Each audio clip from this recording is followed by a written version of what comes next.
This week on Unscripted, we talk about the CM Punk versus Amman court case and what it means for those involved. Will WWE finally be turning Bobby Roode heel? And is the main event of SummerSlam actually already set? Or are plans going to change down the line? With all this and more on the future #1 podcast right here on YouTube.com. This is Unscripted.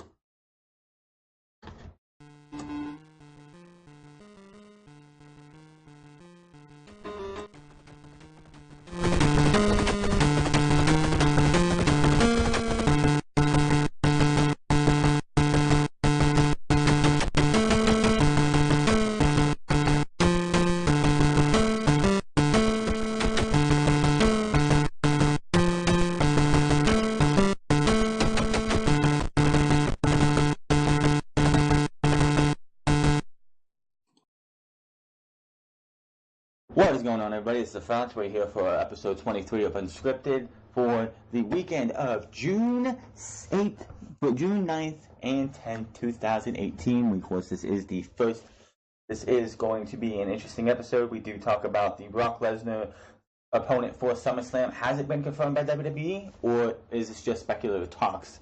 And you are not going to be happy with those talks. We also talk about, of course, CM Punk and his trial against Dr. Amman with Colt Cabana in there as well, and the verdict that went down, and what's next for Cabana, Amman, and CM Punk. Also, we also want to talk about other things. There's other things to talk about, but before we get to that, what is the #1 show in WWE right now? If you were to answer that, NXT, you are correct. If you were to answer 205 Live, I would give you points too, even though I have not seen Buddy Murphy versus Mustafa Ali, but I hear it's got rave reviews. I did see Cedric Alexander versus Buddy Murphy, and that match last week was great. Was it match of the year? No, it wasn't, but it was great. Better than anything you see on SmackDown and Raw. SmackDown and Raw is awful. Raw is just plain garbage. You go outside and you find yourself, you go to a dumpster. Like you're passing a dumpster and you just smell that rotting stench smell. That's Monday Night Raw. SmackDown Live, since the Superstar Shakeup, has gotten better. Clearly, Road Dogg is no longer on SmackDown. I guess he's producing shows on Monday Night Raw. You can clearly see it with the B-Team Barbecue, which he was a part of. WWE doesn't have to do anything either. That's the sad part. We talked about it last week a little bit. WWE is making $2 billion over the next 5 years, starting next year, with NBC and Fox. And there was something about unionizing. WWE should finally unionize with this, and I didn't put it in my notes because it's never going to happen. They could make a gajillion dollars, a bazillion dollars, whatever the freaking fucking number you want to use. They're not going to unionize because Vince McMahon is not going to allow that to happen. Plain and simple. But Raw, what's good about Monday Night Raw? You had a tag team battle royal that you did to put the B team over, which you changed the rules, which, if I'm correct, didn't they do a tag team battle royal right before WrestleMania? The winner was going to go on to WrestleMania to face the Bar. When one member's eliminated, he is eliminated. Everybody has to be eliminated. The final man or team standing wins. Braun Strowman went in there and eliminated everybody. They did this, and I didn't know. I forgot about this, but I did watch Monday Night Raw's review for JD from last Monday, and he mentioned it when Zack Ryder and Mojo Rawley won the tag team. There was a tag team title tournament battle royal on SmackDown right before. I think it was in December or early January of 2017, and Mojo Rawley was eliminated right away. Mojo and Zack Ryder won the Battle Royal. That wasn't the rule. Why are you changing rules, WWE? Just to make Dolph Ziggler and Drew McIntyre look like fucking buffoons? Yes, there's word going around that this is probably going to be what plants the seeds to have Drew McIntyre and Dolph Ziggler explode, with Drew McIntyre going up top, with Dolph Ziggler falling down below. I was hoping it would have lasted till about SummerSlam, maybe. Maybe they win the tag team titles at Extreme Rules, and then drop them at SummerSlam, and Drew McIntyre blames Dolph Ziggler. Dolph Ziggler screwed, messed up somehow, ended up super kicking Drew McIntyre instead of their opponent, and Drew McIntyre destroys them at SummerSlam. I think it would have been better in a bigger moment there. Maybe they still do that, and this is just the small seeds. But that Battle Royal was awful. Nia Jax, horrible, awful, cannot stand it. Cannot stand her. Shayna Baszler in NXT is coming along great. You can tell from NXT TakeOver Philadelphia, where she was green as could be, you could just tell she was, to New Orleans, where there was much improvement in her wrestling skills. She's got the promo skills, she's got the presentation, she looks like a fucking badass, because she is a badass. You go out there, and you have her just scare the living fuck out of Dakota Kai with just her presence. What are they doing on Monday Night Raw with Ronda Rousey? She's supposed to be this big name superstar. The only reason they're making money, they're getting these big contracts, is because of Ronda Rousey. Fox is like, ooh, we need to get Ronda Rousey on SmackDown, and we're going to take SmackDown, and we're going to give you $2 billion over 5 years if you have Ronda Rousey on there. But what are they doing? They're having her come out on commentary, which she still should not do. She is not meant to use the microphone, period. This is why she needs to be a heel and have Paul Heyman advocate for her. Because she could be the one who's sitting there in the Brock Lesnar role, going back and forth, just looking like she wants to kill somebody. She doesn't have to smile. She doesn't need to look all like she's happy to be here. You've been here since the Royal Rumble, technically, even though you didn't sign, in quotes, your contract until the Elimination Chamber. Enough of the smiling. Enough of happy to being here. You are going for the Raw Women's Championship on next Sunday. Not tomorrow, but next Sunday. Get the smiling out of your system. Be that badass. You didn't smile. I didn't watch much of UFC with her. I bet you didn't smile this much in the UFC. When you were doing weigh-ins and someone was talking shit to you during a weigh-in, you were sitting there with your fist up and looking like you wanted to kill them. You weren't smiling. You weren't like, oh yeah, that's right, just say that shit about me. Why are you smiling? Smiling has got to stop. I said it on Monday. The smiling has got to stop. I'm sounding like a broken record already, but it's got to stop. It doesn't help anybody. And again, Nia Jax, I'm so sick and tired of seeing the Ronda Rousey Nia Jax promo, because it's like, is she ready for it? And it has a picture of Nia Jax smiling, and I'm like, oh God, no. Please, no. That thing is awful. And can someone tell me what they're doing with Nia Jax? She is going into WrestleMania. She's a crying bitch babyface who's getting picked on by someone half her size. Basically, mental mind games, trying to just... And yes, somebody half your size could still bully you because they mess with your mind, and that's what Alexa Bliss was doing. She goes to WrestleMania, she wins. She goes to Backlash and finishes this whole entire feud off. Let's go 2 weeks or 3 weeks later, and let's have her turn heel by beating up a jobber and making fun of Ronda Rousey. You can't put the armbar on me because I'm too big when the Elimination Chamber on the week after, which, by the way, I don't know why they want you to forget the Oscar putting her in the armbar and making her tap out. That planted the seeds for the feud for WrestleMania. Do they really think we're that stupid? She tapped out at that armbar, crying like a bitch, and then she goes back and pretty much gets what's the female version of emasculated by her so-called best friend, who was like, I'm there for you, but everyone else is going to laugh at you, and she just made her cry even more. And then she comes out this week, does not actually hurt Natalya. Natalya hurt herself because she did the step over that she usually does when someone's sitting on their ass. She does the run over, and she went to hit the ropes, and her knee buckled. She comes in, she looks at her, she's all concerned. She's all concerned in the back. Is she a heel or is she a babyface? Did someone snort some coke and be like, oh shit, Nia Jax is supposed to be a babyface. We need to turn course. Somebody do something right, because this makes no fucking sense. You can't tell if your champion is heel or babyface. 1 minute she's bitching and she's laughing maniacally at Ronda Rousey, beating up on a jobber, and then she's having a match where she's getting her butt kicked by Natalya, and Natalya gets injured, and what does she do? Oh, I'm sorry, Natalya. I didn't mean to hurt you. Oh, Ronda, you should sit here and you should look at this because this could happen. This isn't ballet. First and foremost, Ronda Rousey came from a legit sport that people get their limbs broken all the time. I didn't see it live, but I saw when Anderson Silva Anderson the Spider Silver kicked that guy in the leg, and his leg just snapped. I saw that. That's trying to tell somebody like Ronda Rousey that this is not ballet, this could happen, is just fucking retarded. She knows that. She just came from a legit sport that people get broken noses all the time. They get concussions. They get busted open. They get hurt. They get fucking medically suspended for 6 to 12 months if they hurt too badly. So that having this entire injury angle to make Ronda Rousey realize, hey, I'm in a different world where injuries happen.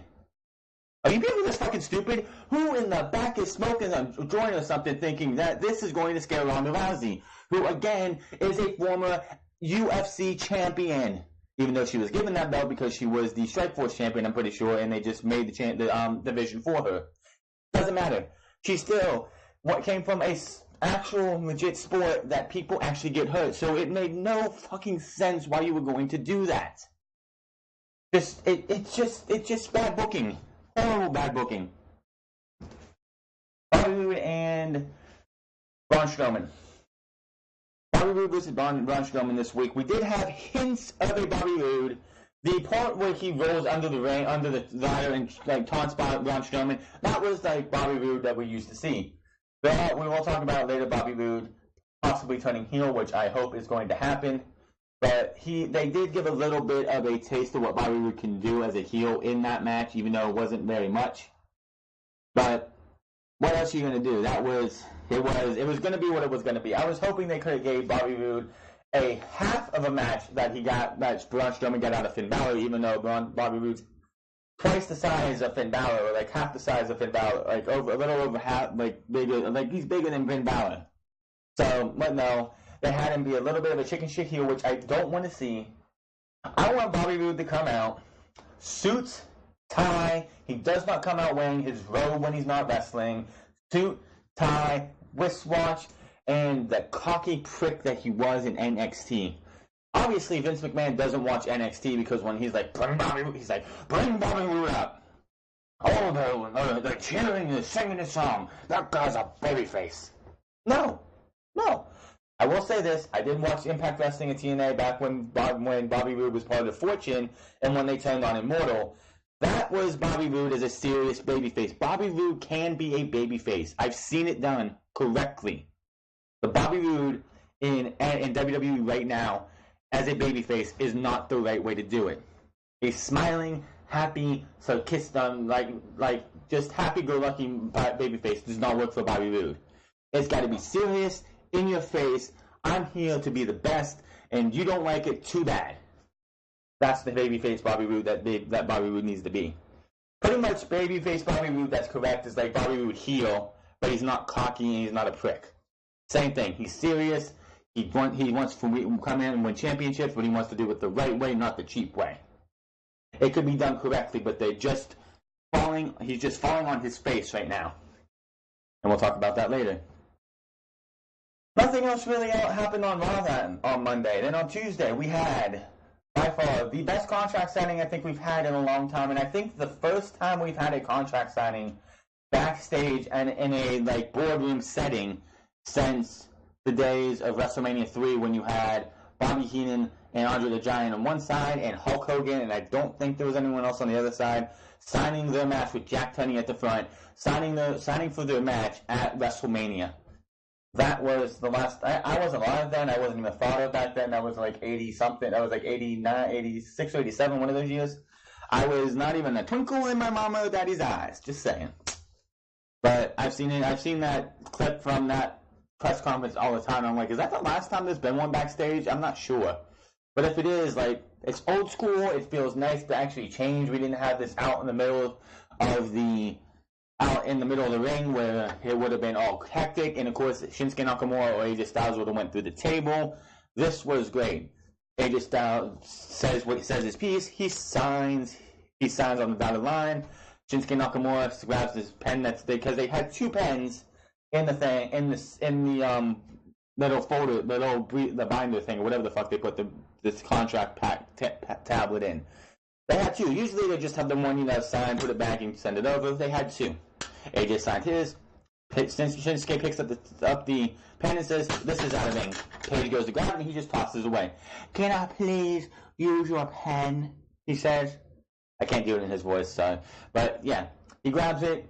I think AJ just stuck it down or something. And he's like, this one's broken. He just tosses it back at AJ. AJ gets up, pissed as fuck, and just cold cocks him across the face. And it looks like Shinsuke Nakamura is just like, ha, I got what I wanted. Pulls a pen out of his jacket and just signs on the dotted line. Then we get, I think, one of the best matches of the week with Charlotte Flair versus Becky Lynch. Honestly, it was the best. It was next to, I'd say, Kairi Sane and Lacey Evans, which was a pretty decent match too. It was probably the best women's match of the week. I mean, Raw had a 6-woman tag match, which had Bayley come down and interfere, which she ended up tagging in, and John Cone was like, oh, that's fine. It's just fucking retarded. It's just downright retarded. But, yeah, and then, of course, you had, let's do the 6-man tag match we had on last week's Tuesday show, and let's take out the bar, and let's bring in Rusev, and let's bring in, who is the other one? The Miz, Rusev, and, who's the other one? Miz, Rusev, and whoever the other one was, let's just put them in there against the New Day. Too much. And WWE's main roster is doing this too much. Rinse and repeat. Why are we getting matches like Jinder Mahal and Elias instead of Jinder Mahal and Kevin Owens versus Seth Rollins and Roman Reigns? Why didn't we last week, I think it was, why did we 2 weeks in a row get Finn Balor versus Braun Strowman, one in the main event and one to start off the next week? With no titles on the line, nothing other than Kurt Angle just saying, that match is going to start right now! Why? Why? Then we get to NXT. And I hate to be one of those people who says it, but I'm looking forward to every single match on that TakeOver card. I don't care what anyone says. I don't care if people say that the 5th most important match is Lars Sterling versus Aleister Black. I disagree. I absolutely disagree. That match I'm looking forward to because I want to see what those two can do together. And I disagree to anyone says that, like, Aleister Black didn't. He didn't, but he couldn't, but he did need the NXT Championship because, not for us, he needed it for himself to prove that he made the right choice of coming here and doing this. Coming up to the main roster without winning the NXT Championship, I think would have been something he himself would have been like, it would have been nice to have that maybe. I'm not sure. I can't speak for Aleister Black, but I disagree. I think him winning NXT Championship just puts that stamp of approval on him. Not everybody wins the NXT Championship, as we know with No Way Jose, who just came up, and Sanity, because none of them did, even though 2 of them would, even though they were the tag team champions, and Yasser Payne, of course. But I think it's going to be great. The match that I honestly think is the last one, the least important, is the NXT Tag Team title match. I mean, Oney Lorcan and Danny Burch, they are, I guess, the only tag team. That's the thing. With Authors of Pain and Sanity both moving up, NXT is in a spot with the tag team division that they really didn't have a true number 1 contender. So they had Danny Burch and Oney Lorcan go out there with Pete Dunne to face the Undisputed Era and just beat them. Just beat them with having a miscue with Roderick Strong and having Danny Burch and Oney Lorcan pin Roderick Strong, I believe it was, for the win. So they're like, well, we'll just do that. That one, to me, is honestly the least important match of that show because it's a foregone conclusion that even though I know Aleister Black is most likely going to win, but there is always that outside chance that they might give it to Lars Sullivan just to show that this guy's been working his ass off and he's earned the right to actually hold the NXT Championship. I don't know. If Aleister Black wins the match at NXT TakeOver Chicago, which I think he will, I say it's either going to be the Johnny Gargano, Tommaso Ciampa, Velveteen Dream, or Ricochet. One of those 4 guys is going to be the contention. And it would not surprise me, leading up to TakeOver Brooklyn, we have a fatal 4-way between Tommaso Ciampa, Johnny Gargano, Velveteen Dream, and Ricochet. That's just my opinion. I think it could happen. Remember that great fatal 4-way we had before Adam Cole got involved, and we got Adam Cole versus Aleister Black at TakeOver New Orleans? That was a great match, even with the way that it ended. That was a great match. Fatal 4-ways don't come around every so often in NXT, and it's been months since we had the last one. In my opinion, and it hasn't happened since TakeOver Fatal 4-way, I'm pretty sure. I would like to see a multi-man championship match for the NXT title. It doesn't happen all the time. Once in a blue moon would be fine. So Aleister Black, Velveteen Dream, Tommaso Ciampa, Ricochet, and Johnny Gargano, all in a ladder match for the NXT Championship in Brooklyn. Am I stretching? Possibly, but a multi-man match has only really happened for the NXT Championship one time. And it was when it was Adrian Neville, Sami Zayn, Tyson Kidd, and Tyler Breeze. And that was a damn good match. But there's 5 matches. My priority matches for this show are Johnny Gargano, Tommaso Ciampa. We have the Ricochet and Velveteen Dream. Shayna Baszler versus Nikki Cross. You have Aleister Black versus Mo Sullivan, and Oni Loken and Danny Burch versus the Undisputed Era as number 5. So it's not the least important match, and it's not the least important match, but it's down there, it's down low, which is fine because they do have so much talent. It would be one thing if this is one of those low periods of NXT, and and the NXT Championship was on somebody who just wasn't cutting it, and they were just putting him in a match just to try and get this person through. But that's not happening. It's against Lars Sullivan, who, in my opinion, is probably going to put on a hell of a show. Don't sleep on that match. First, for the show this week, we had Kairi Sane versus Lacey Evans, which was a darn good match. We had Johnny Gargano and Tommaso Ciampa, where Johnny Gargano finally got some vengeance after getting put through another table off the LED board, after getting thrown into the LED boards. Again, he finally busted this guy open and got him in the Gargano escape. Definitely a good fucking show. Go check out NXT if you haven't. It is definitely a must-see. So, here we go with the news for today. I do want to try and get a video up, a review of Dominion up on Sunday afternoon. Not all of it. I do want to check out Chris Jericho versus Tetsuya Naito, Kazuchika Okada versus Kenny Omega, the Will Ospreay match, which I'm pretty sure that's the one. The Will Ospreay versus, what's his name? The crazy cat dude. Yeah. I want to see those 3 matches. And the match with Rey Mysterio, which is a 6-man tag match against Cody Rhodes, Hangman Page, and Marty Scurll versus Rey Mysterio. So those 4 matches right there, I kind of want to see. If I can get away to, because I don't have the funds or any way to get New Japan World. The review I did back in January of the 3 big matches from Wrestle Kingdom was someone actually uploaded them on YouTube, and I watched them that way. It was a lot of fun. I didn't take notes. That was my mistake. I will be taking notes this time if I can get a hold of those matches for Dominion. So if I can get a hold of the Dominion matches to watch, I definitely will be reviewing Chris Jericho versus Tetsuya Naito, Kazuchika Okada versus Kenny Omega, the light heavyweight champion, the junior heavyweight championship match, and the 6-man tag match. Moving on to the news. This is an interesting one. Miz wants to be the face of the franchise when WWE moves to Fox. The Miz has a recent guest on Busted Open Radio and had the following to say in regards to WWE SmackDown reporting $1 billion move to Fox next year. Miz says, and I quote, "Let's put it this way. I get traded from Raw to SmackDown. As soon as I get traded to SmackDown, all of a sudden Fox puts up $1 billion. I want to motivate and dedicate myself to when we are ready to move from USA Network to Fox in 2019. I want to be the face of the show." First off, Miz, you are not the reason. I know he's trying to be like, well, it's me, it's all me, it's his gimmick, but first off, Miz, I don't care what you think, you are not the reason they're getting that $1 billion. Not even close. That is my goal. I want to be in the middle of every poster. I want to have merch that literally everybody wants to buy, that everyone wants to see. Sometimes I look at myself. I literally haven't had merch in a year. When I get merch, I go, I wouldn't wear this, so I want merch that people are going to buy. That makes people go, I want to wear that. That looks amazing. I basically want to be the superstar that I believe I can be, and I want my talents to be utilized in a way that I can succeed.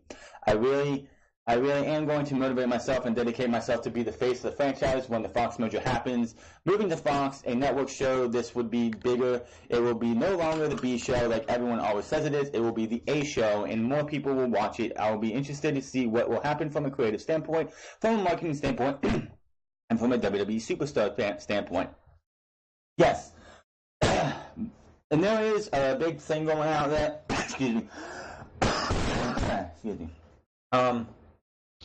One of the biggest problems a lot of people are noticing when Fox gets SmackDown is that you won't unless you get an East Coast feed somehow, you are not going to be able to see SmackDown live for sure. You'll have to see it at 8 your time, not 5 o'clock in the afternoon if you live in California, Seattle, Washington, Seattle, like Washington, Portland, or Oregon, or California time. And the reason that a lot of people can on USA is because in a lot of cable packages there are East and West channels. So when I was living out before I started moving around, me and people I was living with had Dish Network, and Dish Network had Cartoon Network, USA, and I think Sci-Fi too, that had East and West. So if like you wanted to watch a show and you missed it and it was in the last 2 hours, you could wait until the next hour and it will start again on the West Coast one if you live in the East, like I do.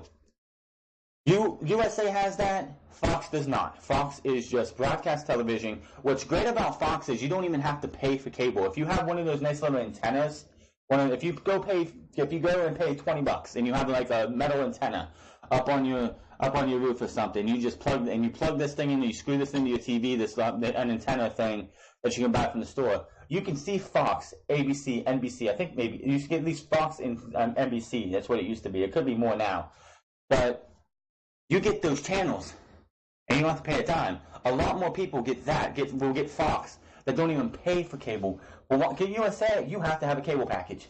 You have to have a cable package or something else.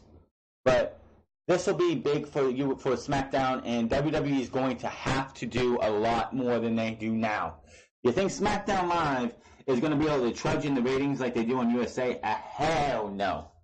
Fox is like, we're paying you $1 billion over the next 5 years. You're going to give us good TV, or we're going to cut this bit. We're going to see it by. You're going to have to go somewhere else. We'll tear this thing up, and you won't even have this anymore. So Vince McMahon thinks, I don't have to do anything. I have $1 billion coming for SmackDown.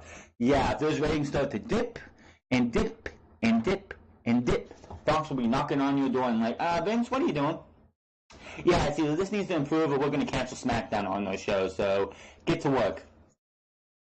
And here's the thing, when it comes to The Miz, this time last year, when The Miz Taraj was all starting and everything, it started becoming, and before The Miz Taraj, it was him and Reese, and him and the Spirit Squad on SmackDown in 2016. It was just, Miz wrestles a match, Miz cheats, he wins. All the time. Miz won his last Intercontinental title by having the Miz Taraj help him. It got overbearing. When we got to WrestleMania this year, was the Miz Taraj there? No. Did he win the match? No, but he put on a hell of a performance.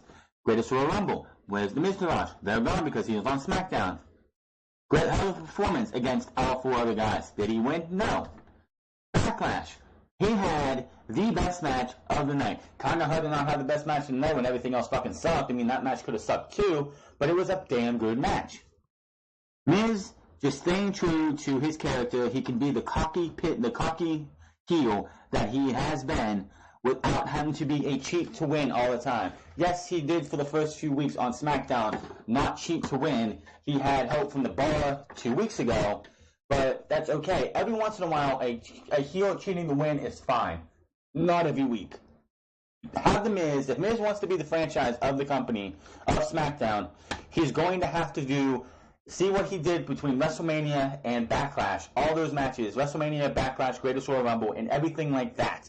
His match against Jeff Hardy. He won that match in one of the coolest ways I think I've seen in a while. Jeff hits the swanton, and he pulls him up, and he pulls him over like someone. I think somehow like something like Sasha Banks did when she won the NXT Women's Championship from Charlotte. She just rolled her over, slid her over, something like that. That was cool. That was awesome. He needs to wrestle like that. Do what you can and just sneak out a victory every once in a while. Cheating for a heel is going to happen, but it doesn't have to be every week. I don't want to see somewhere down the line with like Andrade Cien versus Zelina Vega, where Zelina Vega is getting involved in every single match. It doesn't need to happen. It's all right, but it doesn't need to happen. Miz wants to be the franchise, replicate for the rest of this year, all the way up until WrestleMania 36. Just saying, because I'm going all the way to WrestleMania 36. Replicate from now until then what you did between WrestleMania and Backlash with those 3 big matches. Do that all the time. And you are going to be one of the most talked about wrestlers in WWE. Let's see what happens. Maybe The Miz will be the face by the end of the year. I doubt it. But we'll have to wait and see because you never know in the WWE. This is an interesting one, and I never thought I would actually see the day this would happen. Details on AAA running Madison Square Garden and how it will affect WWE. According to the report, that WWE has a right to first refusal on the venue based on their current deal, but a bigger story is that Madison Square Garden is reportedly unhappy with WWE. It was said that MSG is not pleased with WWE for booking the majority of its events at the Barclays Center, including all of those WrestleMania 35-week events next year. It's being said that the WrestleMania calendar was the tipping point for Madison Square Garden to begin being more open to booking non-WWE wrestling shows at the venue. PW Insider's Mike Johnson noted this could be a sign that MSG is leveraging WWE into running more events with them instead of at the Barclays Center. The 2 venues have been competing for the same act since the Brooklyn venue opened in 2012. No other wrestling promotion have run an event at the Garden, although some rare events have taken place at the theater and MSG next door. Earlier this week, WWE announced The Undertaker would make his first appearance at Madison Square Garden in 8 years. Ronda Rousey will also make her Garden debut next month at the event scheduled for July 7th. I never thought WWE would ever be able to, like, Madison Square Garden would never allow anybody else. The whole reason why WWE has a right to refusal is because of Vince's father and Bruno Sammartino, plain and simple. If Bruno Sammartino and Vince Sr. were not as successful in Madison Square Garden, where they sold out so many times, then this right to refusal wouldn't be there. But you gotta think, Ted Turner with all his billions tried. AWA Vern Gagne, I believe, tried too. They were not able to because Vince McMahon can sit there and say, nope, that's my base and no one else. The reason that WWE doesn't use Madison Square Garden that much anymore, just house shows.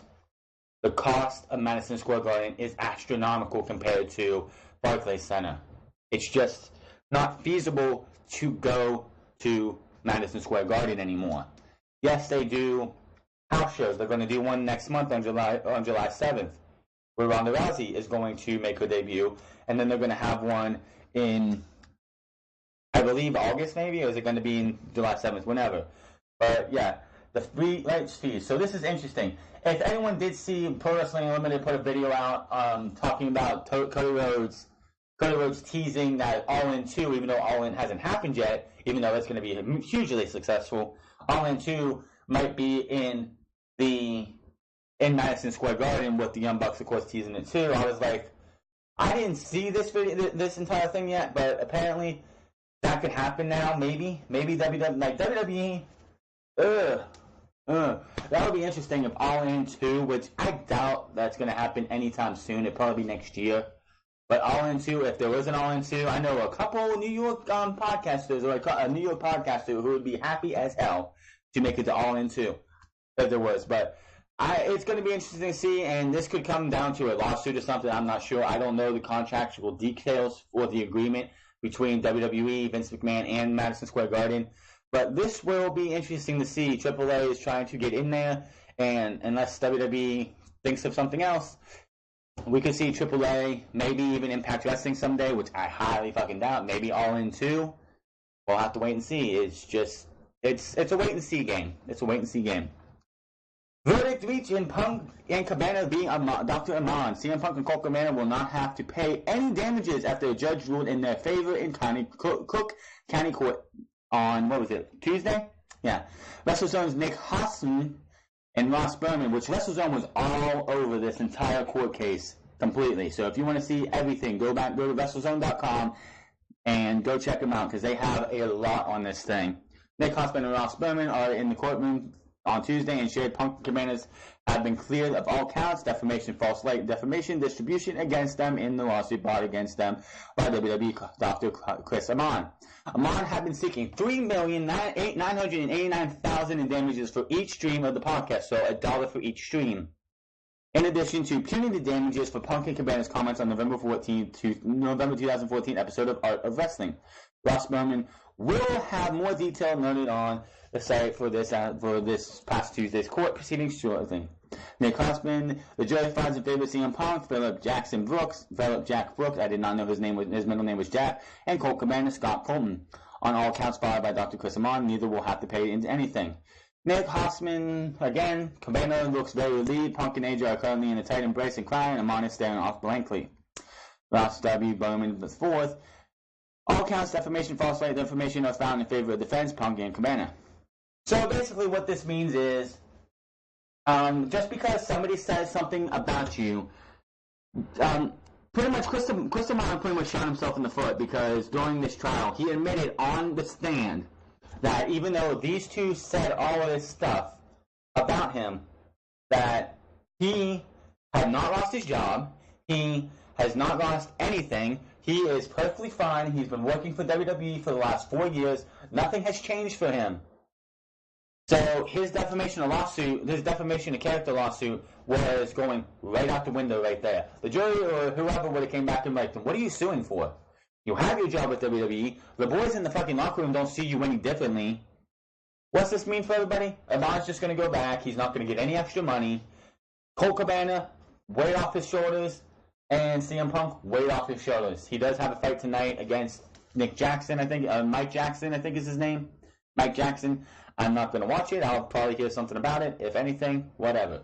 Hopefully, good luck to Phil Brooks, a.k.a. CM Punk. It is great to see that he can finally be happy. He did also have an interview the other day as well, saying that he is done with wrestling. He hasn't even been offered anything by WWE, All In, Impact Wrestling, Ring of Honor, anybody. Nobody's made him an offer. Probably because he has a fight on today for UFC. What's going to happen with everyone else? Everyone can go back to their daily jobs. This honestly did not need to happen. I'm honestly just going to say this, that Chris Amman took this too far. This guy was just venting his frustrations. Now, if Chris Amman would have lost his job or something would have happened, then maybe this would have been fine. But he had no reason to actually go after these guys. But Colt Cabana had no reason to even be in this. He was just the guy giving CM Punk the platform to just sit there and to exercise and just sit there and spread and say what he needed to say. This guy got his feelings hurt. Oh, they hurt my feelings. I must sue them or I'm going to be like damages. Grow the fuck up, Chris Amman. Grow the fuck up. You are a grown-ass man working for a billion-dollar company. You haven't lost your job. You haven't lost anything. You lost your damn mind because you went out there thinking you were going to make fucking money or get $989,000, almost $4 million. Why? Because 3,989,000 people decided to listen to what CM Punk had to say because they actually liked CM Punk as a wrestler and they wanted to hear his side of the story. Which, oh yeah, by the way, you're lucky you ain't going to get sued for, you're lucky you don't lose your medical license for breaking doctor-patient confidentiality, you stupid fuck. I've said some of those things, and I heard people also talk about how he was texting Punk and telling other wrestlers about Punk's medical problems and saying they're not real, or he's exaggerating them. That right there is called breaking doctor-patient confidentiality, and that could lose your medical license, you stupid fuck. So you're lucky you got away with that. So, yeah. Chris Amman, maybe next time, don't think with your wallet, think with your mind. Just take it on the chin and just move on with your day. CM Punk just got the monkey off his back in November 2014. He was not in a good place when he left. He was not in a good place, and I honestly want to see that this guy is happy. He is happy right now. I saw an interview he had with the guy, I can't remember what his name was, from ESPN. It was like a really candid interview. It was a personalized interview. They were at Wrigley Field doing a Cubs game, and they just talked about this a little bit, and CM Punk looked like he was relieved. He didn't have to deal with this anymore. He can just go on and live his life. It's kind of fucking shitty that it happened a few days. It went the week before his UFC fight. But, of course, that was Amon's lawyers just delaying just to try and do this shit to him. But it is great to see Phil Brooks and CM Punk and Colt Cabana getting to go off. And Colt Cabana works for Ring of Honor, I believe, as a commentator still. Maybe someday we can see. And this would be great. And I know he hasn't been offered. I know he doesn't want to wrestle again. But if Ring of Honor, after his UFC days, after he's done with his UFC stint, if Ring of Honor calls him up and says, we don't want you to wrestle, we want you to commentate. I would like to see that because Phil Brooks, CM Punk, when he was injured and they had him being on commentary, he was the best thing about that commentary team when it was Tim King and I think Michael Cole. He was the best thing on that commentary team, bar none. It's good to see that he's off and he can go do what he wants. Good luck to him again tonight, and move on. Is the Heartbreak Kid, Shawn Michaels, open to one more match? Shawn Michaels recently told Sky Sports he'd be open to one more match, saying it'd be one more of a one-off than coming out of retirement. When asked about if he considered wrestling again, Michaels said, I've been retired for 8 years now, and when it got to the 5-year mark, I thought people would start asking me, but they just kind of stopped. I think it's one of those that you would never say never, but about. And if it was just for one-off, then it's something that I would take a look at. I would have to be done the right way and just for the one match rather than something that ran for a longer. It could be possible, but people would have to accept that they wouldn't be getting the showstopper, Mr. WrestleMania, and I am 52 years old now. Michaels dropped a few names, few WWE and NXT stars like Daniel Bryan, Johnny Gargano as potential opponents if he were in his prime. But he'd likely come back today if it were a tag team with Triple H. They could do a few cross chops and have some fun. I don't want to see Shawn Michaels come back, and I know people are like, oh, why don't you want to see Shawn Michaels come back? The guy's 52 years old. Oh, but Goldberg came back. He was in his 50s. It's not the same. Shawn Michaels is a mentor down in NXT. He is a trainer, and I guarantee you, Triple H, and I'm saying this now, Triple H is grooming Shawn Michaels to run NXT when Vince McMahon is gone and he's running WWE. So you're going to have, I know this, I don't know this for a fact, but I know this in my heart and everything, that the reason Shawn Michaels is in NXT is to be groomed by Triple H to take over when he moves up to the main roster, because Triple H is not going to be able to do everything. If he tries to run NXT, Raw, SmackDown, and 205 Live, he's going to be fucking mad. He'll be madder than Vince McMahon. Shawn Michaels will end up running NXT. Triple H is going to be running that. Another reason I don't want to see Shawn Michaels come back. Every time somebody comes back from out of retirement for one match, when the match is over, and the person's up, you always hear the crowd, one more match, one more match, one more match, one more match. No. He made a promise to The Undertaker. He is the one guy, more than one guy, one of the big names who retired, who has stayed retired. It's been 8 years. I don't want to see another Undertaker match. Ever. I mean, Shawn Michaels match. I don't want to see another Undertaker match, but that's a different story for a different time.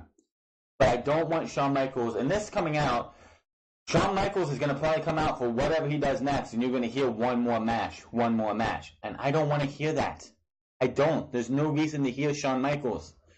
Unless you're getting the showstopper, Mr. WrestleMania, the icon, the Heartbreak Kid, then why would you want to see Shawn Michaels?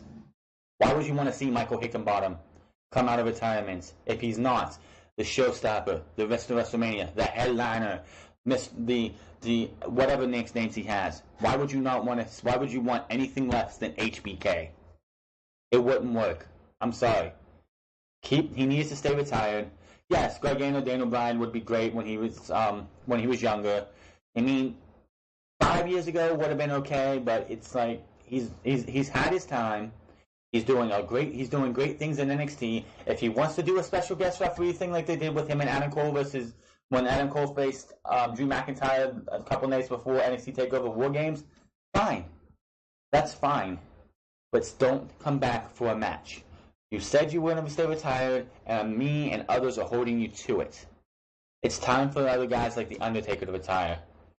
But Shawn Michaels has made his mark, and nothing he could do coming out of for one more match will not do anything for his legacy. Just keep it as it was. The retirement you had in 2010 or 2011, whatever it was good. Just leave it that way. You are fine as you are. Just stick with what you're doing, and that's fine.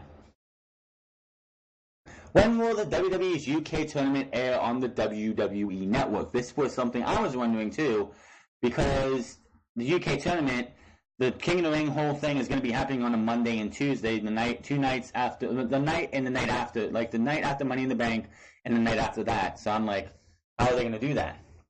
WWE will make its historic return to London's Royal Albert Hall for the first time in more than 20 years, with the United Kingdom Championship Tournament later this month. And members of the WWE Universe will have their chance to catch all the action on the WWE Network. The 2-day event will stream on 2 parts on the award-winning WWE Network on Monday, June 25th, and Tuesday, June 26th. Why they're doing this on a Monday and Tuesday is beyond me. Put it on a Friday, Saturday, or Saturday, Sunday combo when it's not a pay-per-view. Because I'm going to watch it, I'm going to review the whole damn thing, so I have to do a review for this, and Monday Night Raw, and this, and then SmackDown Live. That's a lot of talking to do. I might have to double review in one instead of, it's going to be interesting. So, Monday, June 25th, and Tuesday, June 26th at 3 p.m. Eastern and 8 p.m. GMT time.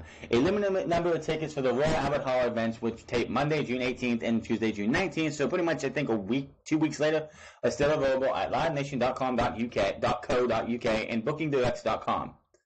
Although announced for one night, night one at the Royal Albert Hall are the quarterfinals, semifinals, and final matches for the 2018 United Kingdom Championship Tournament, featuring 16 of the top competitors from the UK vibrant wrestling scene. The tournament will decide who will challenge for the UK Championship. Pete Dunne on the night 2. One will also include a 6-man tag team pitting Pete Dunne, Tyler Bate, and Trent Seven, also known as Strong Style Collective, against Undisputed Eras, Adam Cole, Roderick Strong, and Kyle O'Reilly, an appearance by WWE Hall of Famer Shawn Michaels and Triple H. I'm sure we'll get the X in there somewhere. Yay. In addition to the United Kingdom Championship match between Dunne and the tournament winner, the second night on the Royal Albert Hall will feature a tag team match against NXT champion Aleister Black, Ricochet versus the Velveteen Dream and EC3. Thank you, I want to see that. Plus matches for the NXT North American Championship, NXT Women's Championship, and the NXT Tag Team Championships.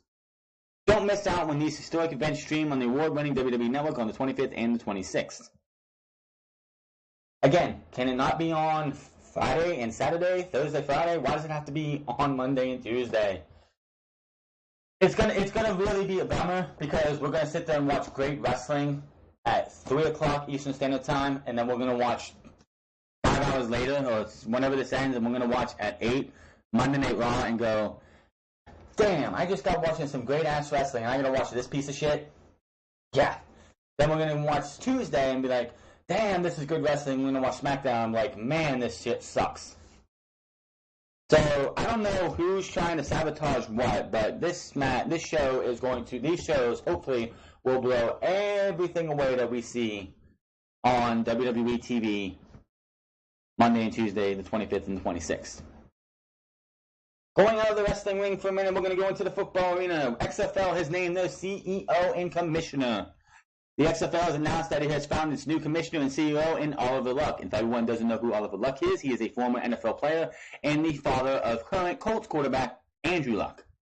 Luck is a former athletic director at West Virginia University, former president of the NFL Europe, and father of the Indianapolis Colts quarterback Andrew Luck. Luck also spent time in the NFL as a quarterback of the Houston Oilers from 1982 to 1986. Below is the XFL announcement, as well as comments from Vince McMahon. We are proud to announce that former NFL and NCAA executive and quarterback Oliver Luck has been named, and it's funny because it's at Oliver Luck XFL now, so I guess they had to have him put XFL in his name. Cool. Has been named the XFL commissioner and CEO. Vince McMahon has to say, Oliver and I share the same vision and passion for reimagining the game of football. His experience as both an athlete and executive will ensure the long-term success of the XFL. This is the right direction to go with the XFL. You have a former pro athlete himself, someone who's been in an executive role before, and somebody who is probably going to be easy to speak with. This also confirms that Vince McMahon is not going to be pretty much involved. Oliver Luck is going to be doing all of the talking when we see like the state of the XFL address. It won't be Vince McMahon. It will be Oliver Luck. Oliver Luck is probably going to be doing all the announcements of the teams. They did put a Twitter post out a couple weeks ago of asking fans, what do you want some teams to be? And they also put a picture out of they're going to be sending out these eligible to submit like forms to different like bidding parties. So hopefully this is the right way to do it, 2 years instead of one like they did last time, because they had to name all the teams, they had to name all the areas, and they had to do all the drafting and everything within a 6-month span and get all their players and stuff, and it was just a failure. Now they have a little bit more breathing room. So anybody who is an XFL fan and you're excited about the XFL, which the NFL has become a fucking joke, a fucking like laughing stock, and I'm hoping the XFL will do something right. But we'll have to wait and see, and I'm expecting we won't see Vince McMahon anymore outside of that first announcement. We will see Oliver Luck when it comes to announcing teams, and he'll probably be doing the draft too, which will be cool. But that's going to be interesting. I wish Oliver Luck all the best he can in being the new XFL CEO and commissioner, and luck to the entire XFL system. I will be watching to see what's going on when they make when they get the TV deals done. This one, I really, really hope they do. Is WWE turning Bobby Roode heel? We're going back to wrestling. Everyone on planet Earth may be interesting as a heel, but Bobby Roode definitely is. I wouldn't say everyone on planet Earth. That's a dumb way to open that line. According to Wrestling Observer Radio, Bobby Roode may be on track for a much-needed heel turn. Keen Eye noticed that Roode's antics during his Raw match with Braun Strowman may have tipped WWE's hand. Roode routinely taunted the Monster Among Men, only to tuck tail and try and run away when he was time to be for his punishment. We do not need chicken shit Bobby Roode. That is also a terrible, terrible way to book a Bobby Roode heel.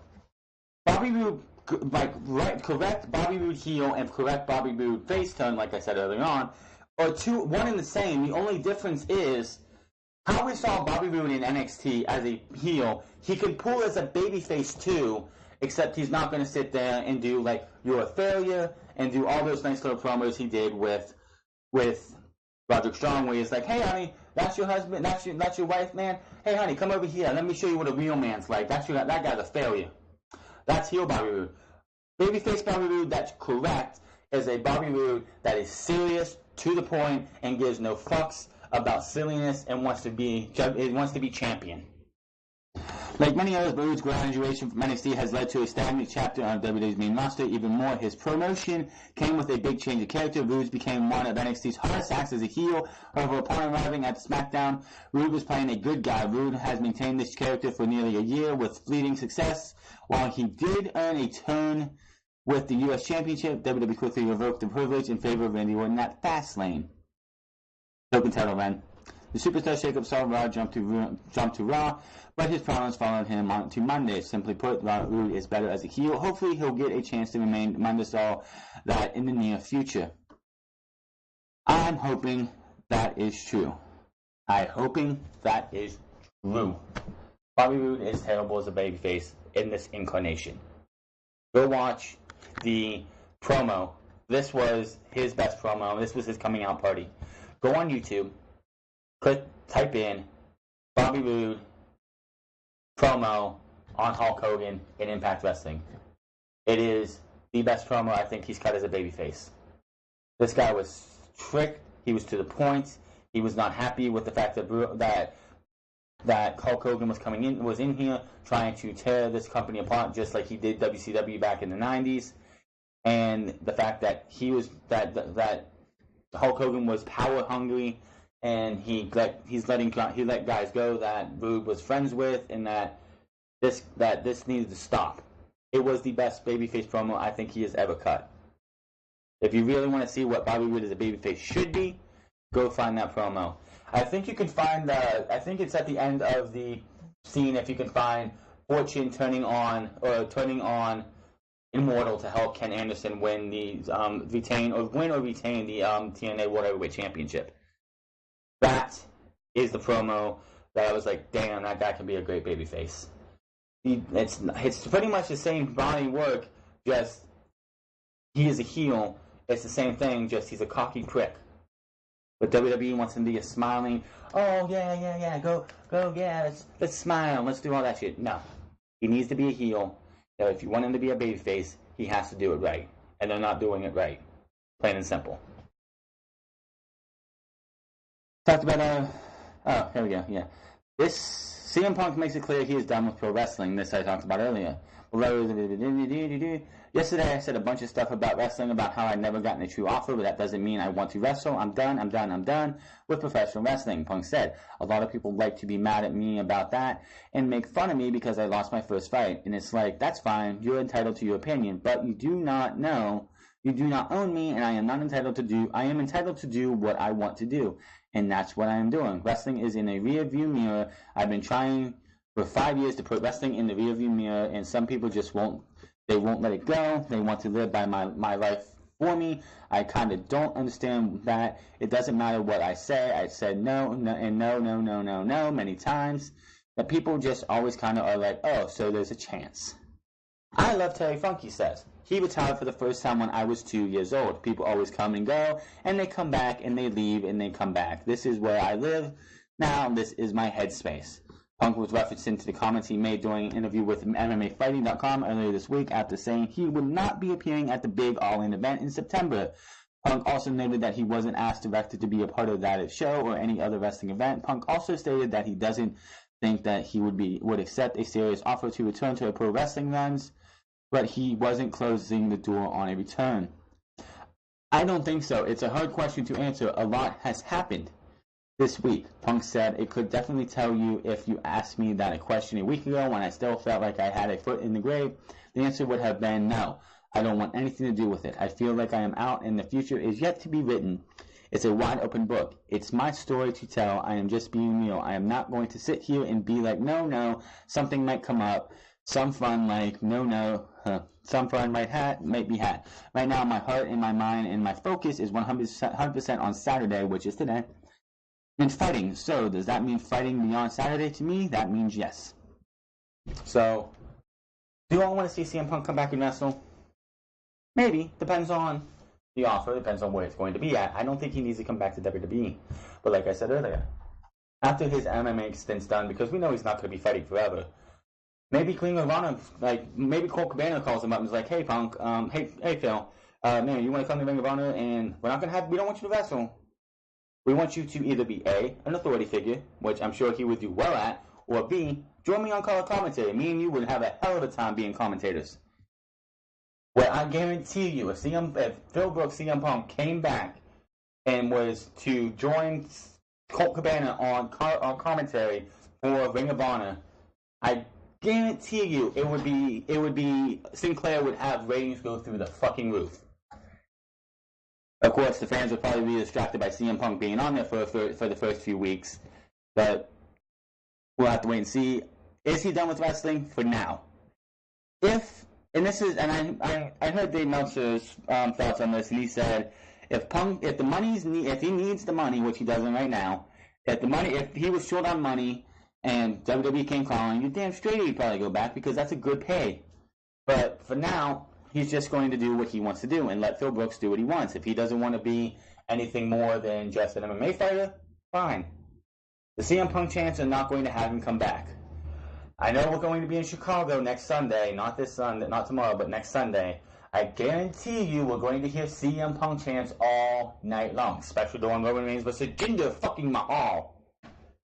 But yeah, WWE would kill to have CM Punk back. Is he going to come back? Not anytime soon. Speaking of the UK brand from earlier, WWE has announced the United Kingdom GM. UK wrestling legend Johnny Saint has been announced as the general manager for the WWE UK brand. Saint worked as a guest trainer for 6 months at the WWE Performance Center back in 2017 and will oversee the WWE UK title tournament events in London on June 18th and 19th. This was their fourth thing. Johnny Saint appointed general manager of the WWE United Kingdom brand. Johnny Saint, one of the most revered competitors in British wrestling history, has been named the general manager of WWE's United Kingdom brand. At first, reported by the Daily Star, Saint will lead the charge as WWE grows into its UK division, including the back-to-back United Kingdom Championship Tournament events being held later this month at London's world-famous Royal Albert Hall. Beginning in the 1950s, Saint's remarkable in-ring career spanned more than 5 decades, and protégés of the legendary Billy Robinson, Saint is considered a pioneering force in the United Kingdom scene, and he is widely hailed as one of the most technically gifted grapplers of all time. In a 2013 interview with WWE.com, Daniel Bryan said Saint as a true wrestler's wrestler. Though perhaps best known for his elaborate and aesthetically pleasing counter wrestling, Saint also brought a hard edge to the ring, according to Bryan.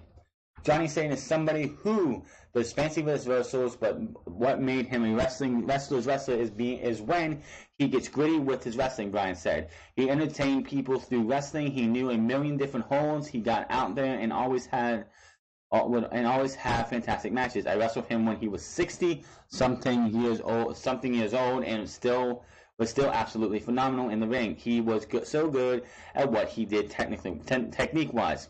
Once his wrestling career ended, Saint turned his attention to tutoring the next generation of British grapplers. In 2017, he spent 6 months as a coach at the WWE Performance Center in Orlando, Florida, where he shared his knowledge with WWE NXT superstars and other WWE recruits.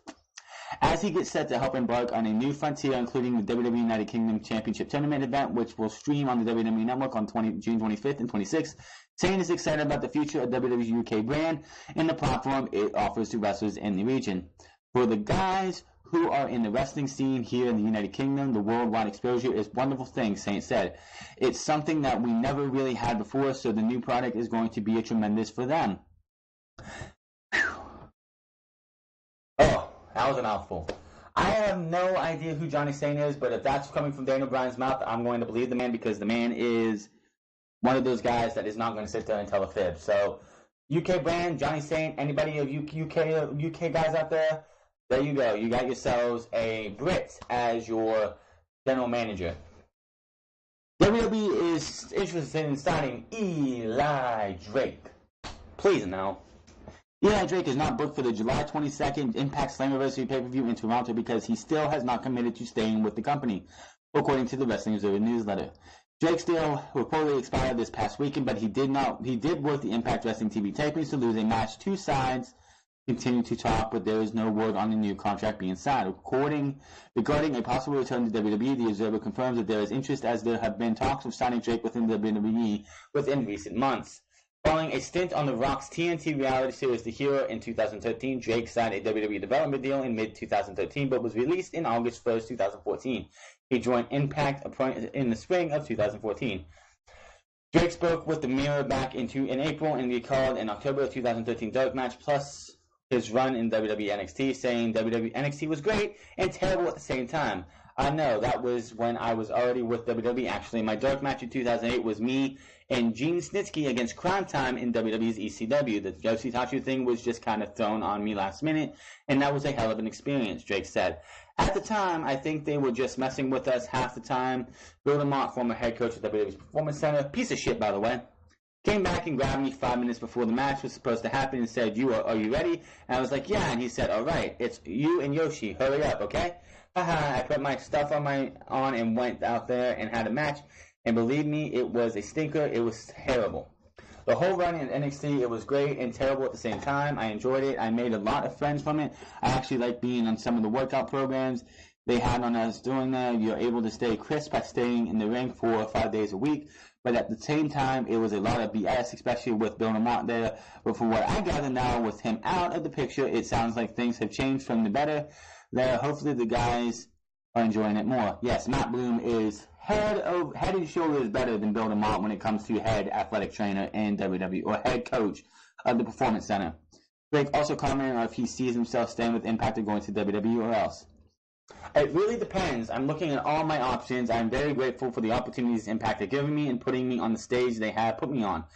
I also have grown my bank account enormously. I'm doing very well on that front, so I'm very grateful for it, Drake said. But at the same time, I am a businessman. I'm going to look into my opportunities that are affordable to look at me, and anybody who wants to talk and wants to throw numbers on my way and anything like that. Of course, I am open to that. Will I stay with Impact? That's a definite possibility. It could be a likelihood. I really don't know. It really depends on what else is out there, but I am not interested in all my opportunities that come my way for sure. Eli, just stay in Impact. If you think coming to NXT right now is a good idea, I'm sorry. Like with guys like EC3 who just came in, you have Ricochet, Velveteen Dream, you have Heavy Machinery, you have War Raiders, you have Lars Sullivan, Aleister Black, you have the Undisputed Era with Adam Cole, O'Reilly, Bobby Fish, and Roderick Strong, and many, many more. You would be lost in the shuffle like that. You would be DOA. There would just be no room for you right now. Stay with Impact Wrestling another year, and come up if you can leave. Like I would sign with Impact Wrestling until I'd say about February, because a lot of the guys in NXT right now, Johnny Gargano, Tommaso Ciampa, will probably be up on the main roster. Aleister Black probably on the main roster. There'll be spots. Right now, there's really no spot for a guy like Eli Drake. Just no reason to. Stay in Impact. Jeff Hardy. Where's Jeff Hardy, man? Apparently, he's dealing with another injury. United States Champion Jeff Hardy is currently dealing with a pinched nerve, according to Johnny Fairplay on PW Torch. Johnny Fairplay, that sounds really interesting. Really familiar. Was he in Impact Wrestling or TNA at one time?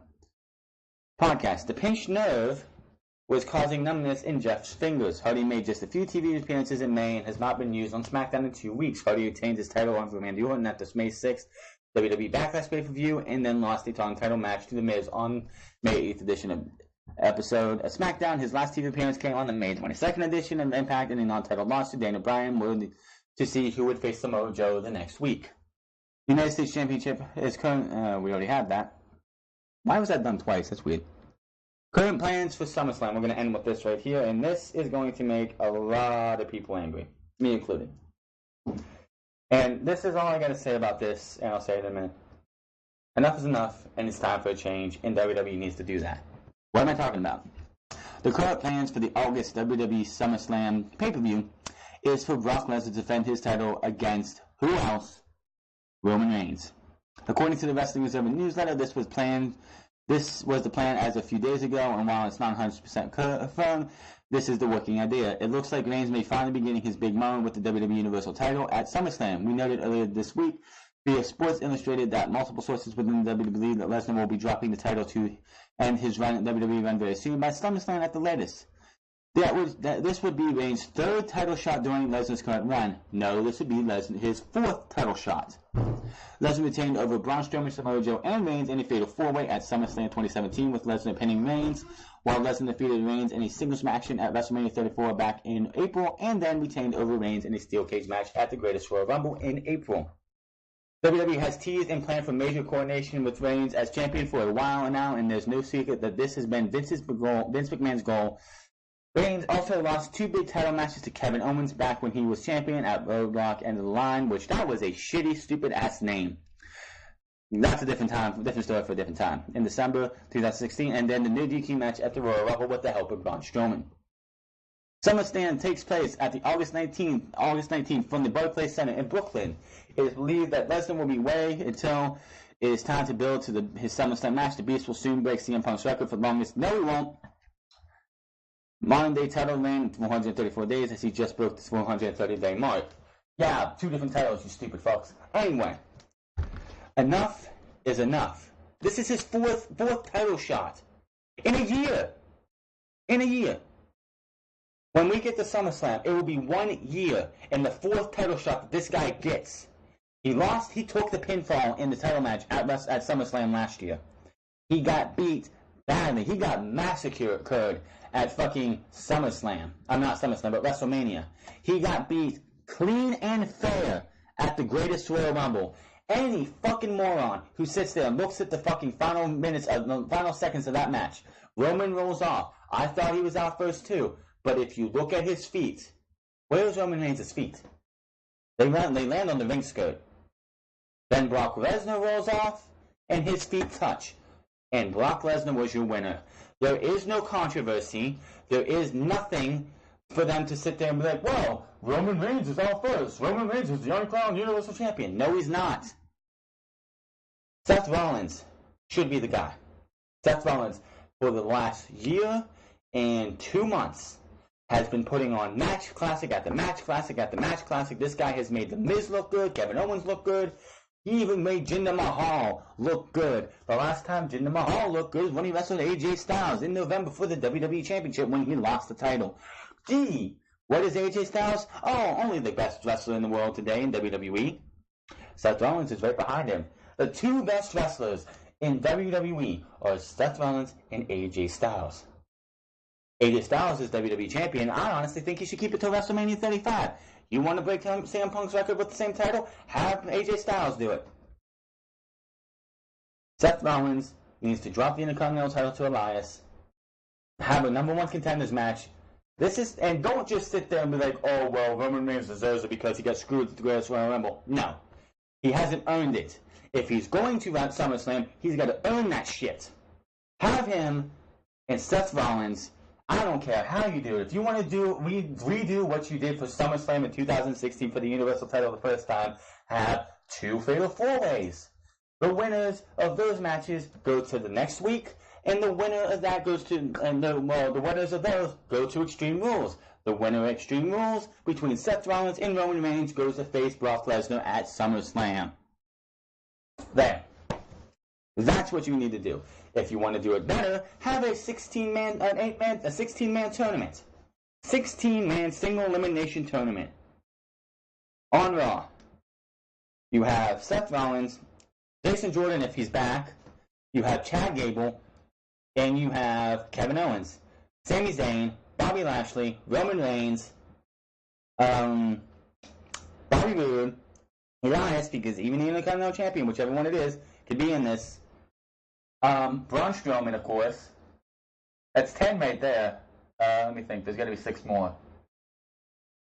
There you go. You got at least 10. You can fill in the other 6 down in the comment section below. Have a 16-man tournament where how many weeks we got between Elimination Chamber? Do we have another 6 weeks between the Elimination Chamber and not Elimination Chamber? It's like Money in the Bank and Extreme Rules. If that is the case, then you do 4 matches. And then you do 4 matches, 2 weeks, single matches. Then you do the semifinals, the quarterfinals, the semifinals, with the finals being at the Extreme Rules pay-per-view. And the winners would be Seth Rollins and Roman Reigns going to Extreme Rules in a steel cage match. If you want to beat Brock Lesnar, I won't even do a steel cage match. 3 stages of hell. Why not? 3 stages of hell for this. You want to be able to beat Brock Lesnar. You want to be able to prove that you should go up against Brock Lesnar. You have to beat the other person 2 out of 3 times. And then the winner, which I think would be Seth Rollins, goes to SummerSlam to face Brock Lesnar. And Seth Rollins would go in and beat Brock Lesnar. Or Roman would go in and beat Brock Lesnar. Do not just have Extreme Rules end and then have Brock Lesnar show up and have Brock Lesnar just gift wrap another championship opportunity to Roman Reigns. Oh, you want to prove yourself again? I beat you fair and square at WrestleMania. I beat you fair and square. Oh, you don't think I beat you fair and square? Fine. We'll wrestle again. This time at SummerSlam. No. Enough is enough, and it's time for a change. I've said it again before, and I'd say it again. It's statement from Owen Hart. He was right about things that need to change, and it needs to change now too. Roman Reigns is not the guy. Roman Reigns, I guarantee you, if Vince McMahon is not convinced when that match between him and Jinder Mahal at Money in the Bank goes off, and you hear, fuck this match, beat the traffic, and that match, I said it again, and I'll say it again, that match better not main event. If we get through the entire Money in the Bank pay-per-view and we get Jinder Mahal versus Roman Reigns in the main event, that match will either be eviscerated, and it's summer, so they can't say, oh, well, people got to get home to school. No, it's summer, motherfuckers, and it's either that needs to be eviscerated, or as soon as that match goes, like, as soon as Jinder Mahal music plays, or whoever comes out first, I want everybody in Chicago to get up, I want everybody to turn around, I want everybody to leave. If that is the main event of the fucking show. Get up, turn around, and leave. That's the only way. You want Vince McMahon to get a clue If this is the main event, and it better not fucking be, if this is the main event, and it's not AJ Styles versus Shinsuke Nakamura, if it's not the Money in the Bank ladder match, I want everybody in Chicago to get up, turn around, and head for the exits. I want everybody to head for the exits so fast that by the time that match starts, the arena is empty. I want everybody to, like, that's the main event. I want everybody to leave. Leave immediately as soon as whoever comes out first, music hits. Oh, this is the main event. Get up and get the fuck out. Oh, while about match before that's coming to an end or use something else, start leaving. People up top, leave. Everybody just get out and leave. So when that match starts, there is crickets. There's crickets. You don't hear anything. Vince McMahon's like, what the fuck happened? Why is everybody gone? Oh, it's gotta be Jinder Mahal. No, motherfucker. What happened to Backlash? Was Jinder Mahal in that match? No. Jinder Mahal was off doing something else. Roman Reigns was in the main event then, and people left. If Roman Reigns is in another main event, it'll be fucking pathetic.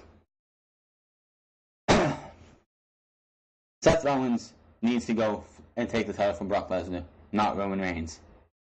Again, if that match, and I'll talk about it again next week, because next week is going to be one of those weeks. We're going to have our Money in the Bank preview and predictions, as well as our NXT TakeOver Chicago preview and predictions. Next week is going to be a content-full week for this channel. But I'll talk about it then some more too. But this cannot happen. And Vince McMahon wants the main event, another pay-per-view with Roman Reigns versus Brock Lesnar. That played like you're going to New York, you're going to Brooklyn. Chicago's bad. New York. Like, Chicago is Chicago. Vince McMahon's like, oh, it's just Chicago. They're going to be like that because CM Punk's not here. When he goes to New York, when you get to the Barclays Center, and that crowd is shitting all over this match, or that crowd is leaving because it's the same shit we saw at WrestleMania, only it's the way it was supposed to end at WrestleMania, it'll hurt Vince McMahon more than Chicago will. And that's the sad part. Vince McMahon holds, a lot of people don't realize this, but Vince McMahon holds the audiences in Chicago to a higher standard, because that's where Raw started. That's where his father made his business to grow. That's where the WWE started. WWF started. Everything started in New York. That's home to them. They might be stationed in Bristol, Connecticut, or Greenwich, Connecticut, or Bristol, Connecticut, wherever. But New York market is WWE's home. So if they come to SummerSlam, Vince McMahon's really got to think about this. You're going home. You're going to your WWE's home for SummerSlam this year. And this is the main event you want to put on? A main event that was WrestleMania. That was the audience that's not going to be here.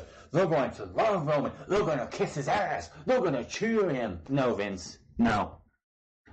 If you put this main event on at SummerSlam, it's going to be bad, if not worse, at than WrestleMania. And here's the thing. The Barclays Center is half the size of the Mercedes, like probably at least half the size of the Mercedes-Benz Superdome. Why am I bringing that up? Because, and it's been a lot of those things that you talk about that you've been hearing about every time, like Edge and Christian and the Hardy Boys, and especially on the Table for 3/4 episode where they're talking about where in the first time they were in a stadium and they were wrestling, I think it was TLC 2 or TLC or the Triangle Ladder match, whatever it was, they didn't hear the crowd reaction right away because it had to go up a little bit higher. Do you thought WrestleMania was loud? This match is going to get eviscerated so badly that you won't be able to probably hear the announcers. This will be just like Goldberg and Brock Lesnar from WrestleMania 20. Where that crowd said, fuck these two, they're not staying, fuck them. This is a New York crowd. You give them AJ Styles, Samoa Joe, or AJ Styles, Daniel Bryan in the main event. Not Brock Lesnar versus Roman Reigns. Brock Lesnar versus Roman Reigns has happened three times already. And yes, I count the Fatal 4-Way last year. Who lost that match? Who got pinned? Roman Reigns. Who got pinned at WrestleMania? After taking 6 F5s, Roman Reigns. Who was stupid enough to spear Brock Lesnar out of the cage, through the cage door? Roman Reigns. This will be bad. This SummerSlam, if he does this, will hopefully finally show Vince McMahon, which I doubt it, but it will hopefully finally show Vince McMahon that enough is enough and we've got to change, because the fans are tired of Roman Reigns, and putting him in the main event again for a world title. All this shit you're saying, you're having him say that the management's keeping him down, doesn't mean a thing. Doesn't mean a thing. You're trying to portray him as the Daniel Bryan, even though Daniel Bryan's on SmackDown, and it's not working. He comes out on if we come to Money in the Bank next Sunday, and he's in the main event. All this shit he's been saying that management doesn't want me near the Universal title. Management wants me down, wants to keep me down. But you've been in main event after main event after main event for the last 3 pay-per-views. If that happens, you're just making Roman Reigns a liar first and foremost. It's time to change. Turn this man heel. The way you want, the only way you can have people accept Roman Reigns as a heel in this match is simple. We do my idea. We get to Extreme Rules, cage, whatever fuck match you want to give them. It's Roman Reigns, Seth Rollins, when it goes on to SummerSlam for the Universal Championship.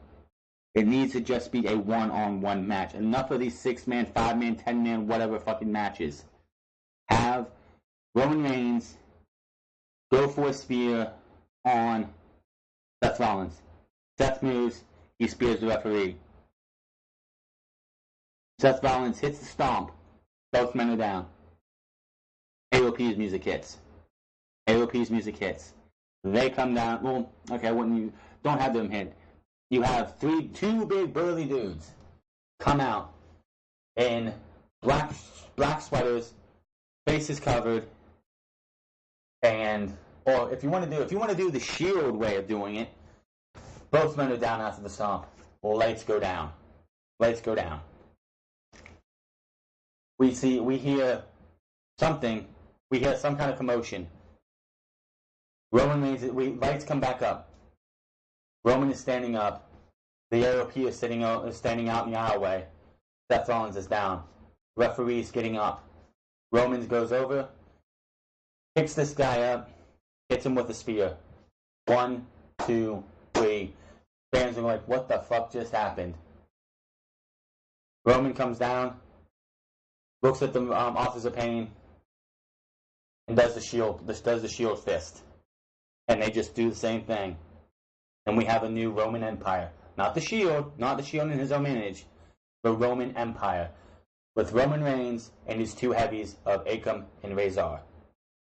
We go into SummerSlam, and it's Roman Reigns, a heel.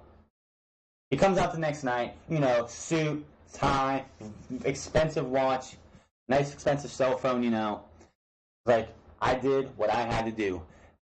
Shield was all about justice for WWE. The Roman Empire is justice for Roman Reigns.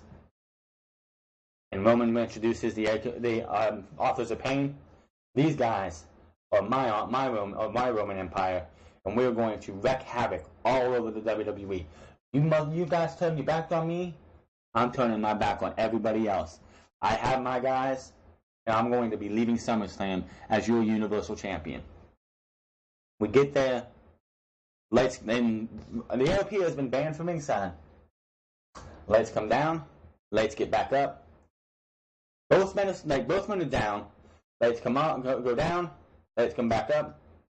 Both men are still down. You're like, what the hell just happened? What happened? Roman gets up, rolls up, walks over, picks up Brock Lesnar, one side, the other, spear, 1, 2, 3. Nobody, Authors of Pain, will nowhere to be seen. You can't prove anything. Boom. And your new champion is Roman Reigns. A heel Roman with 2 heavies to give you the Roman Empire. And then, also on that night, AOP are winning the tag team titles. So, all three men are holding gold. Roman Reigns with the Universal title, Akam and Razor with the red and silver belts of the tag team titles. Boom. There you go. You have yourself a successful new faction. Someone told me a couple months ago that they need to bring the Usos over in the Superstar Shakeup and bring the family back together. And I'm like, no. The Usos are over as it is.